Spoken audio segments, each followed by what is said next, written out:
फिर भी बहुत सारे सवाल उठ रहे हैं कि हमारे ये समुद्री इलाके में ये बोट आ गई, हथियारों का खेप आ गया, जखीरा आ गया, लेकिन जिस 3 लेयर की सिक्योरिटी की आप बात कर रहे थे, फिर उस पर भी तो सवाल खड़े होते हैं।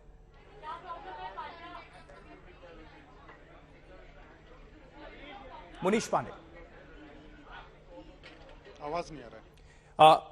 मुनीश, आप अभी सुन पा रहे हैं? चलिए, मुनीश का हम दोबारा संपर्क करेंगे। यही सवाल मैं कमलेश से ले लेता हूं। कमलेश, सवाल तो फिर भी उठ रहे हैं हमारे सिक्योरिटी।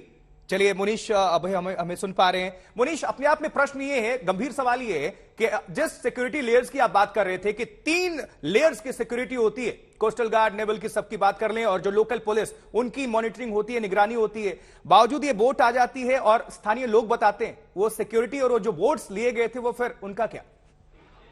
जी बिल्कुल, देखिए ये बड़ा सवाल है और इसी की वजह से मैं आपको बड़ी अपडेट दे दूं। सबसे पहले तो जो केंद्रीय गृह मंत्रालय है वो इस पर पैनी नजर बनाए हुए है। मुझे जो जानकारी मिली है उसके मुताबिक जो गृह मंत्रालय के अधिकारी हैं उन्होंने गृह मंत्री अमित शाह को इस बारे में अवगत करा दिया है। उनको जानकारी दे दी गई है कि इस तरह की घटना हुई है और गृह मंत्री ने साफ तौर पर अपने अधिकारियों को आदेश दिया हुआ है कि जो भी महाराष्ट्र में अथॉरिटीज हैं उनके साथ लगातार संपर्क में रहें और उनको जानकारी देते रहें।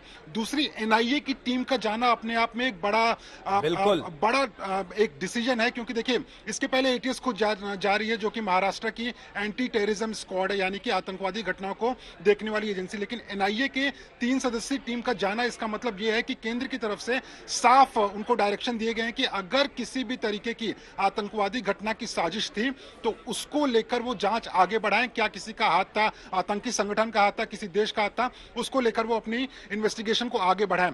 दूसरी जो सबसे बड़ी बात यह है इसमें, देखिए जो आपने सवाल थोड़ी देर पहले किया हुआ था कि त्योहारों का मौसम है और क्या उसके पहले मुंबई महाराष्ट्र को दहलाने की साजिश थी, जो इस वक्त के डिप्टी सीएम हैं देवेंद्र फडणवीस, उन्होंने साफ कहा। और इस बीच मुनीश, आपका रुख करेंगे, रायगढ़ में एक और संदिग्ध नाव बरामद हुई है। स्थानीय पुलिस संदिग्ध नाव की जांच कर रही है।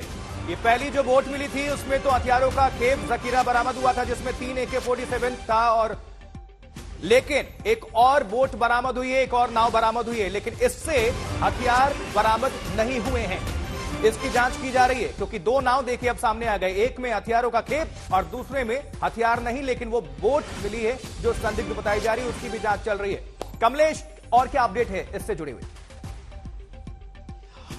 देखिए, ये एक दूसरी बोट यहाँ पर पाई गई है। हालांकि इस पर कोई किसी भी तरह के एक्सप्लोजिव्स या हथियार नहीं मिले, लेकिन कुछ लाइफ जैकेट्स इस पर जरूर मिले, इसलिए इसकी भी पूरे तरीके से जांच की जाएगी, क्योंकि इन दोनों बोट्स का इस तरह से संदिग्ध अवस्था में मिलना, इन दोनों में क्या कोरिलेशन है इसकी जांच की जाएगी। एटीएस को भी इसके बारे में आगाह किया गया है और इन दोनों में कोई कनेक्शन है क्या, दोनों एक साथ ही आई हुई ये बोट थी या दोनों का कोई अंजाम देने का जिस तरह की यहां पर पॉसिबिलिटीज की जा रही है, उस मामले में भी जांच की जाएगी। लेकिन दोनों का कोरिलेशन क्या होगा इसके बारे में फिलहाल पुलिस और एटीएस और जो भी केंद्रीय एजेंसी इसकी जांच करेगी, इन सभी को इसके बारे में आगाह किया गया है। और फिलहाल ये छोटी वाली बोट है जो नजदीक इसके जहां पर ये पाई गई थी उसी के नजदीकी इलाके में पाई गई है और इसीलिए फिलहाल इसकी भी जांच की जाएगी। इस एंगल से भी जरूर जांच होगा, एजेंसियों की नजर होगी कि क्या इस बोट से कोई उतरा तो नहीं, और हथियारों को इस डर से कि सिक्योरिटी बहुत टाइट है इसलिए छोड़ दिया गया हो, या फिर बाद में प्लानिंग हो। बहुत अभी एंगल बसते हैं। मुनीश जी बिल्कुल, देखिए और जो ये दूसरी नाव मिली है वो श्रीवर्धन कोस्ट है रायगढ़ में, उसी के पास दीवे करके जगह है, वहां पर ये छोटी सी नाव मिली हुई है। और इस नाव का उसी दिन मिलना जहां पर एक दूसरी नाव मिलती है दूसरे देश की जिसमें 3 AK-47 255 से ज्यादा उसमें गोलियां मौजूद थी, उसी दिन मिलना अपने आप में कई सारी जो पॉसिबिलिटीज हैं उसको बढ़ाता है। क्योंकि देखिए त्योहारों का मौसम है और मुंबई वो शहर है जो कि इसके पहले आतंकी हमले का शिकार हो चुका है। एक बार रायगढ़ में जो कोस्टल एरिया है उसी का इस्तेमाल हुआ था 1993 में ब्लास्ट करने के लिए। उसके बाद 26/11 के टाइम पे हमने देखा कि मुंबई के तट पर एक बोट आता है, वहां से 10 आतंकवादी निकलते हैं और पूरी मुंबई को दहला देते हैं, देश को दहला देते हैं। और अब ठीक मुंबई के थोड़ी ही दूर पर रायगढ़ जो जिला है वहां पर इस तरह की बोट का मिलना और बोट में इस तरह के हथियार, गोला बारूद मिलना कहीं ना कहीं अपने आप में 2 चीजें दर्शाता है। क्या ये आतंकवादी हमले की साजिश थी, क्या मुंबई को दहलाने की साजिश थी, क्या महाराष्ट्र में कोई आतंकवादी घटना करने की साजिश थी। बड़ी खबर, नाव से AK-47 राइफल विस्फोटक की बरामदगी।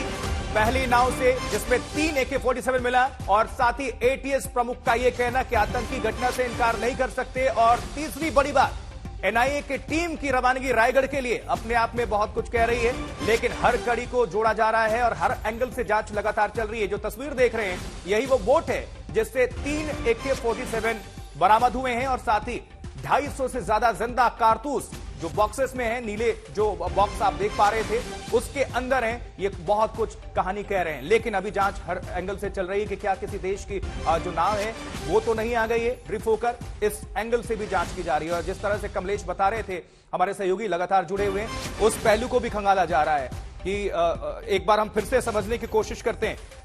कमलेश, आप जो जानकारी दे रहे थे कि जो ऑस्ट्रेलियन कपल्स थे, हो सकता है कि कुछ तकनीकी खामी आई नाव में और वो आ गई, लेकिन वो लोग कहां हैं, उनसे क्या संपर्क हो पाया, कोई पुष्टि हो पाई, ये भी अपने आप में बड़ी बात है। जी बिल्कुल, उन्हीं को इस वक्त ट्रेस करने की बात सबसे पहले की जाएगी। उनको सबसे पहले, क्योंकि इसमें सबसे अहम कड़ी, जिस तरह की जानकारी अगर मिली है उस जानकारी को देखा जाए तो इस पूरे मामले में सबसे अहम कड़ी वो ऑस्ट्रेलियन कपल होगा जिनकी ये बोट बताई जा रही है। उनको किस तरह से, उनका ये कहना है, जिस तरह की जानकारी दी गई थी उस जानकारी के मुताबिक ये बोट खराब हो गया था, इंजन टूट गया था, जिसके चलते एक जैपनीज बोट से इन्हें रेस्क्यू किया गया था और ये बोट छूट कर बहते बहते इस किनारे पर आ गई। अब इसमें पूरा कोरैबोरेट किया जाएगा किस तरह के स्टेटमेंट है, क्यों ये बोट टूट गई थी, किस तरह की खामियां इसमें आई थी और क्या जो जानकारी दे रहे थे ये जानकारी सच है। लेकिन सबसे बड़ा सवाल यही रहेगा कि अगर ऑस्ट्रेलियन कपल की ये बोट थी तो इसमें इतने बड़े पैमाने, इतने भारी पैमाने पर यहाँ पर एक्सप्लोजिव्स या हथियार क्यों थे, इसका जवाब भी उन्हें देना होगा। इस सारे मामले की जांच इस वक्त की जाएगी। लेकिन जो जानकारी देवेंद्र फडणवीस ने दी है, दोबारा बताना चाहूंगा, ये जो प्राइमा फेसी इंफॉर्मेशन सामने आया, प्राइमरी इंफॉर्मेशन सामने आया, वो इंफॉर्मेशन दिया जा रहा है, इसका जांच पर कोई भी असर नहीं होगा। जांच जिस तरीके से शुरुआती मोमेंट से चल रही थी उसी तरह से जांच शुरू रहेगी। क्या किसी घटना को अंजाम देना था, क्यों ये हथियार लाए गए थे, इन सभी चीजों की जांच होगी। सेंट्रल एजेंसीज, राज्य पुलिस सभी इसकी जांच करेंगे, एटीएस जांच करेगी। उस जांच में इस जो आई हुई जानकारी का कोई भी असर नहीं होगा। जानकारी जिस तरह से आती रहेगी, इंफॉर्मेशन आती जाएगी, उसका पूरी तरह से जांच, चाहे वो फोरेंसिक जांच हो, कोलैबोरेटिव जांच हो, सब की जाएगी। तब तक इस मामले को राज्य सरकार पूरी गंभीरता से लेगी, जब तक एक लॉजिकल एंड तक ये ना जाए।